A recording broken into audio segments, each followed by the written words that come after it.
Picture ক্লাসে আপনাদেরকে স্বাগতম জানাচ্ছি। আজকে আপনাদেরকে দেখাবো যে মাইক্রোসফট ওয়ার্ড ডকুমেন্টের মধ্যে কিভাবে আসলে পিকচারকে নিয়ে আমরা সহজে কাজ করতে পারি, পিকচারকে মডিফাই করতে পারি।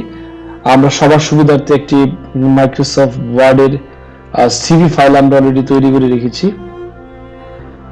এখানে আমরা একটা পিকচার নিয়ে আসবো। আমরা পিকচার যদি নিয়ে আসতে তাহলে আমাদেরকে ইনসার্ট সেকশন থেকে পিকচার, আমি অলরেডি কিছু পিকচার আমি ডেস্কটপে রেখেছি। এই পিকচারগুলো দিয়ে মোটামুটি ভাবে আজকে দেখাবো যে কিভাবে আসলে পিকচারকে বিভিন্ন মডিফাই করা যায়। ডেস্কটপ থেকে আমার যে পিকচারটি নিয়ে আসবো সেখানে আমি ডাবল ক্লিক দিব। ডাবল ক্লিক দেওয়ার সাথে সাথে এইভাবে একটি পিকচার ইনসার্ট হবে।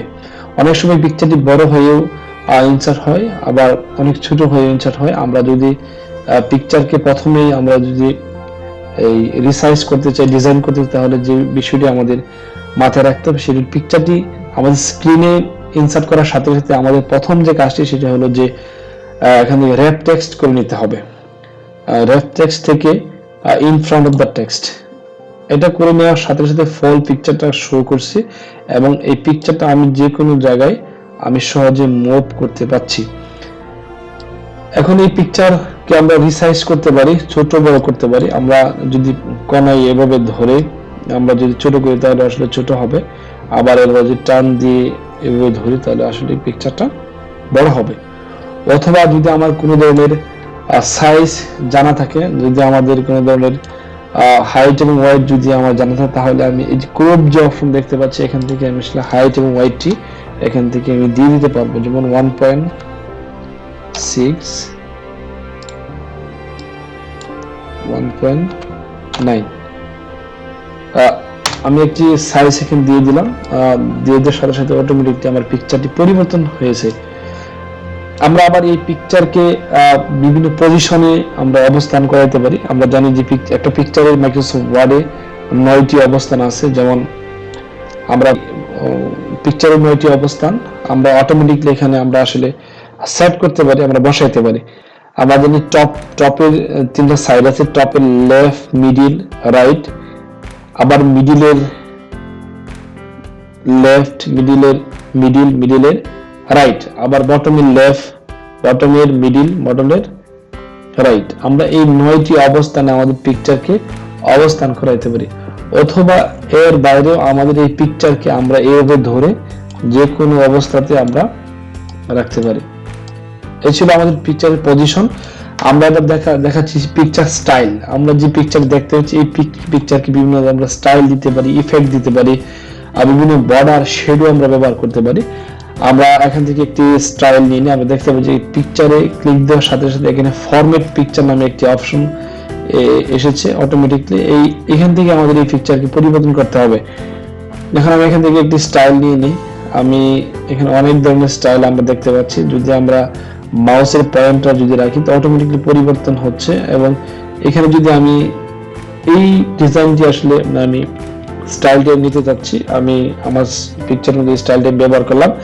এখন এই স্টাইলকে আমি আবার এখান থেকে পিকচার ইফেক্ট দিয়ে আমি এটাকে আরো সুন্দর করতে পারি। আমি শেডো দিতে পারি, আমি আবার রিফ্লেকশন দিতে পারি, আমি এখান থেকে বিভিন্ন ধরনের 3D রোটেশন করতে পারি, বিভিন্ন ধরনের স্টাইলে আমি এখানে রূপান্তরিত করতে পারি। আমরা যারা শিক্ষার্থী আছি, লার্নার আছি, প্রত্যেকটি অপশন আমরা পার্ট বাই পার্ট নিজেরা ইমপ্লিমেন্ট করে আমরা দেখব। তারপর আমরা এখান থেকে এই পিকচার যে বর্ডারটি দেখতে পাচ্ছি, বর্ডারের পিকচারের কালারটি চেঞ্জ করতে চাই, তাহলে এখান থেকে পিকচার বর্ডারের যে কালার আছে আমরা এখান থেকে সহজেই পরিবর্তন করে দিতে পারি। এবং এখান থেকে পিকচারের কালার যে হাইট এবং কালারের যে হোয়াইট বিষয় রয়েছে, আমরা হোয়াইট গুলো একটু যদি মোটা করতে চাই এখান থেকে মোটা করে দিতে পারি। আবার একইভাবে আমরা এই পিকচারকে আমরা যদি এই স্টাইল যদি আমরা ঠিক রাখতে চাই, আমরা যে পিকচারটা এখানে চেঞ্জ করতে চাই আমরা সহজে চেঞ্জ করতে পারবো।